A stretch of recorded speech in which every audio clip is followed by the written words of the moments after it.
Hola a todos, mi nombre es Matías Domench, soy profesor de biología y estudiante del profesorado de química y en este momento me encuentro realizando mi residencia, es decir, mi práctica profesional del último año, y he sido designado en el curso de ustedes, así que espero que de aquí en adelante, en los encuentros que sean necesarios, podamos intercambiar experiencias tanto de enseñanza como de aprendizaje. Como ya habrán visto, la química orgánica es una rama de la química que se encarga del carbono y de sus compuestos derivados, tanto de origen natural como artificial, analizando su composición, estructura interna, propiedades físicas, químicas y biológicas, las transformaciones que sufren estos compuestos, como así también sus aplicaciones. Los seres vivos estamos formados en parte por moléculas orgánicas, proteínas, ácidos nucleicos, azúcares y grasas. Todos ellos son compuestos cuya base principal es el carbono. Los productos orgánicos están presentes en todos los aspectos de nuestras vidas. La vestimenta que utilizamos, los jabones, los shampoos, desodorantes, medicinas, perfumes, utensilios de cocina, la comida en sí misma. Una multitud de compuestos orgánicos poseen una gran influencia sobre nuestras vidas. El colesterol, la nicotina, la cafeína, entre otras. Existe una amplia gama de sustancias, medicamentos, vitaminas, plásticos, fibras sintéticas y naturales formadas por moléculas orgánicas. Esta rama de la química ha afectado profundamente la vida a partir del siglo XX, perfeccionando materiales naturales y a través de la síntesis de materiales artificiales, que a su vez han mejorado las condiciones de salud, han mejorado el bienestar y han favorecido la utilización de mayor cantidad de productos. Existe una gran cantidad de elementos químicos en el planeta. El silicio, sin ir más lejos, es el elemento más abundante en la corteza terrestre y aún así la química orgánica se centra en los compuestos del carbono, debido a que éste tiene una serie de características que le permiten formar el amplio espectro de compuestos que nosotros conocemos en base al carbono, que pueden ser tanto lineales como ramificados como con forma de anillo. Pues bien, estas características se pueden resumir en algunas principales, ¿sí? Primero y principal, el carbono se ubica en el grupo 14 de la tabla periódica, es decir, se encontraría en el centro de la tabla de elementos representativos. Esto le brinda la posibilidad de ser tetravalente, es decir, de poder tener 4 electrones de valencia con los cuales poder formar enlaces. Por otro lado, la capacidad de concatenación, es decir, la capacidad de formar cadenas largas con átomos de carbono y a su vez la afinidad que presenta para poder formar enlaces covalentes con muchos otros elementos. Otra de las características interesantes es que el carbono, debido a sus distintos estados de hibridación de orbitales, puede formar no solo enlaces simples, sino también enlaces dobles y enlaces triples. Esto se pone de manifiesto en algunos de los grupos que ustedes ya estudiaron hasta el momento. Los alcanos, que consisten en enlaces simples carbono-carbono y carbono-hidrógeno. Los alquenos, que tienen enlace doble entre carbonos y enlace simple con un hidrógeno, y los alquinos, que presentan un triple enlace entre dos carbonos y enlace simple con el hidrógeno.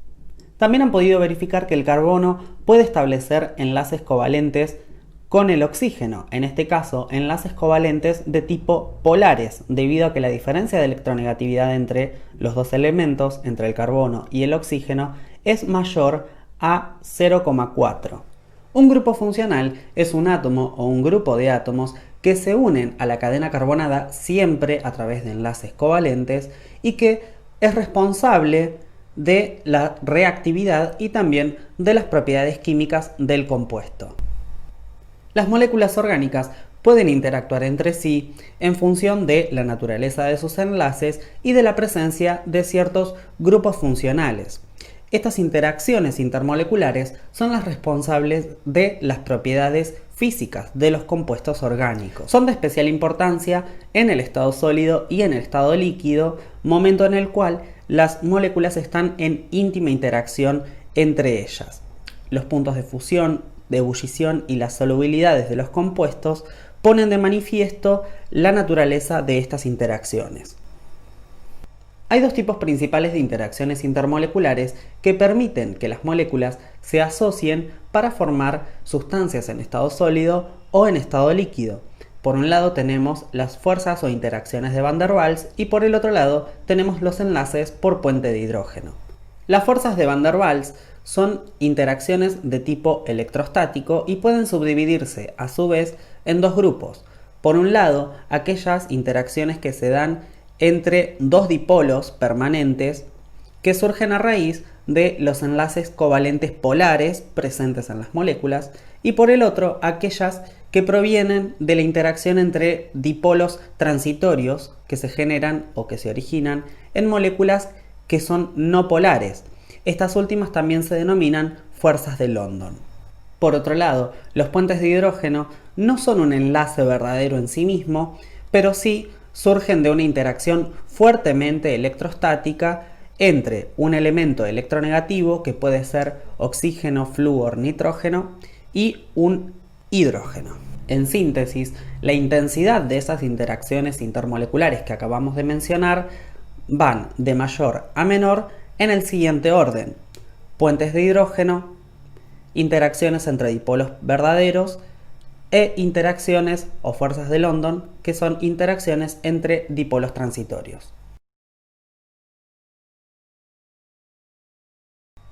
El punto de fusión es la temperatura a la cual una sustancia determinada pasa del estado sólido al estado líquido, mientras que el punto de ebullición es la temperatura a la cual esa sustancia determinada pasa del estado líquido al estado de gas. Tanto para que ocurra la fusión como para que ocurra la evaporación es necesario romper las fuerzas intermoleculares que mantienen unidas a las moléculas de esa misma sustancia. En términos generales, estos dos procesos dependen de dos factores. Por un lado, el peso molecular. A mayor peso molecular va a haber mayor punto de fusión y mayor punto de ebullición.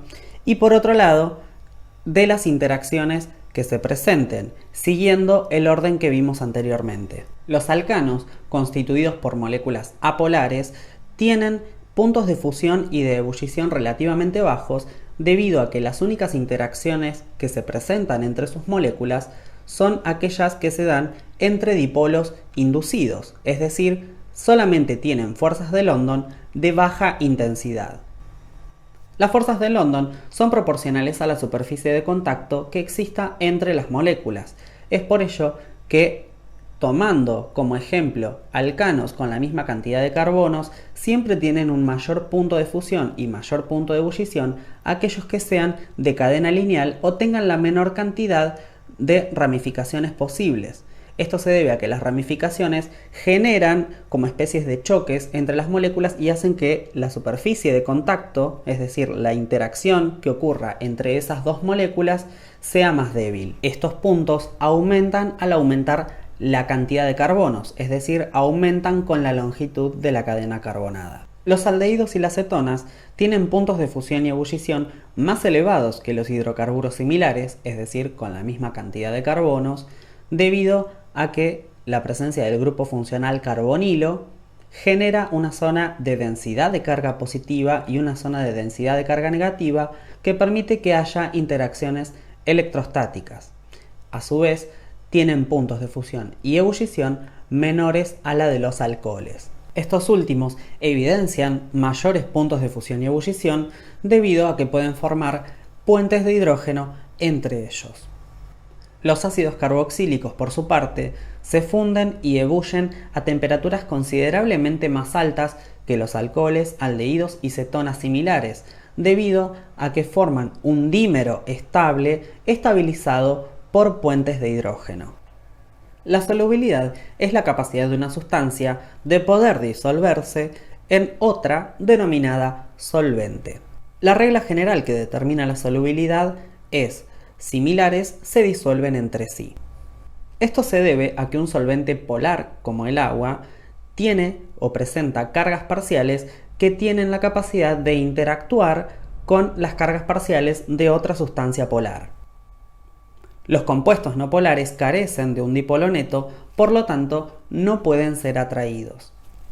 Por el contrario, los compuestos no polares se disuelven en solventes no polares debido a que ambos presentan interacciones o fuerzas de Van der Waals que resultan similares entre sí.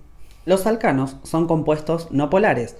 En consecuencia, solamente van a poder disolverse en disolventes no polares. Los alquenos, por su parte, también son insolubles en agua, es decir, en solventes polares, y son disueltos por algunos disolventes no polares, como por ejemplo el hexano.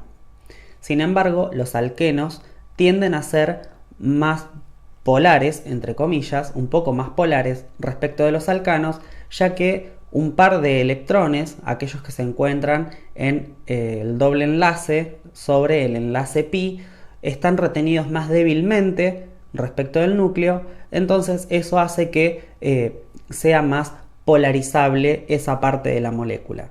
Pero sí es importante recordar que son solubles en disolventes que sean no polares. Los alquinos son relativamente no polares y casi insolubles en agua, y al igual que alquenos y alcanos, sí son solubles en algunos disolventes no polares. Debido a la formación de enlaces de hidrógeno, aldehídos y cetonas son muy buenos disolventes para aquellas sustancias que posean grupos hidroxilo, como por ejemplo los alcoholes, y a su vez son muy solubles en agua. Los ácidos carboxílicos, por su lado, forman puentes de hidrógeno con el agua. Entonces, aquellos de hasta 4 carbonos van a poder ser miscibles en este solvente. Sin embargo, aquellos ácidos carboxílicos de mayor cantidad de carbonos que 4 en su cadena principal pierden esa capacidad de ser solubles en agua. Esta es una regla que en general también va a aplicar para los otros compuestos, es decir, a medida que aumenta la cadena carbonada, aumenta el carácter no polar de la molécula. En general, la totalidad de la molécula aumenta su carácter no polar y por consecuencia vamos a tener una menor solubilidad en disolventes polares como por ejemplo el agua. Muy bien, hasta aquí el encuentro de hoy. La idea sería que ustedes puedan realizar las actividades integradoras que les he enviado junto con este video, en la cual vamos a hacer una especie de comparación de las propiedades físicas que se trabajaron en este video a través de los distintos grupos que ustedes ya estuvieron trabajando. Ante eventuales dudas, tengan en cuenta que pueden contactarme a través del Classroom para poder evacuarlas. Sin más para decir, me despido y nos veremos en el próximo encuentro.